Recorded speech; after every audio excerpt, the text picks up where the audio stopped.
First in the news, promising trends in growth, human capital development, resilience, trade, and cities have been observed in the Asia-Pacific region. Reporting from the International Media Center at the World Trade Center, Gerry Alcantara will tell us why live. Gerry? Yes, good evening, Diego. Sessions 4 to 8 of the APEC CEO Summit transpired today, November 17, at the Shangri-La Makati. Session 4 focused on the future of Asia-Pacific growth. The session kicked off with a presentation from Insight speaker Tony Fernandez, CEO of AirAsia, followed by a panel discussion among Prime Minister Peter O'Neill of Papua New Guinea, CEO Raymond McDaniel of Moody's Corporation, CEO Scott Price of Walmart Asia, and Mark Tucker, Group Chief Executive of AIA Group. The discussions highlighted the huge potential for growth in the region and the need for individual government and regional facilitation to bolster and sustain this growth.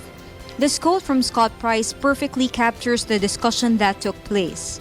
I think the reality is, if you look back in the last 20 years in the Asia-Pacific region, poverty has reduced. You've seen a burgeoning middle class grow, increase. Healthcare has improved. So I just think that competent governments and public-private partnership can go a long way to mitigating all of these risks. And if one were to look at the last 20 years and project forward, if we have the same gains of the last 20 years over the next 20 years, I think we'll be fine. Session 5 focused on human capital. Wendy Kopp, CEO and co-founder of Teach for All, was the Insight speaker.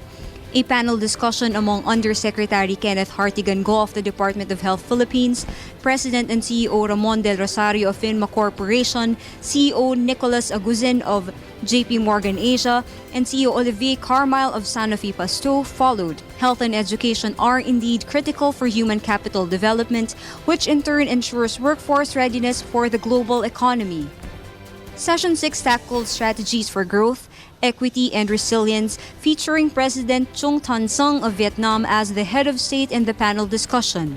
Sanjit Bunker-Roy, founder of Barefoot College, then shared the college's experience with empowering women from far-flung areas to become solar engineers as an attempt to address the energy needs in their villages. Session 7 pictured what the city of the future would look like, with a discussion moderated by Chairman Timothy Ong of Asia Incorporated Forum and led by Lord Mayor Robert Doyle of Melbourne, CEO Frank Apple of Deutsche Post DHL Group, CEO Perrin Beatty of the Canadian Chamber of Commerce, and Jaime Augusto Zobel de Ayala, Chairman and CEO of Ayala Corporation. It was pointed out that government and private sector collaboration is vital in creating smart, sustainable, and livable cities that can improve the quality of lives of its citizens. Partnerships, infrastructure, technology, how people live with one another, and disruptions are driving forces that will shape cities of the future. Session 8 focused on trade in the Asia-Pacific region with a dialogue among Prime Minister John Key of New Zealand, Honorable Leung Chun-ying, Chief Executive of Hong Kong, China, COO David Cunningham of FedEx Express, and President Takehiko Nakao of the Asian Development Bank. The session highlighted how open trade and investment regimes have fueled growth in the region. Infrastructure development, trade agreements such as the Trans-Pacific Partnership and Regional Comprehensive Economic Partnership, trade facilitation, and regional harmonization are critical to sustain the growth momentum.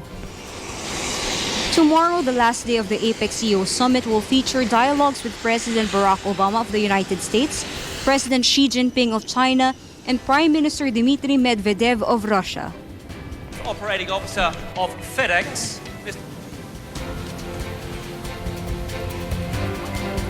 That is the overview of what transpired during Day 2 of the APEC CEO Summit. Darlene Basian and Joyce Balancho will give in-depth reports on these sessions later in the news. Back to you, Diego. Yes, Gerry, I just wanted to ask, was there any mention of the role the BPO sector will play in the next decade or so, given that it has given a lot these last 10 years?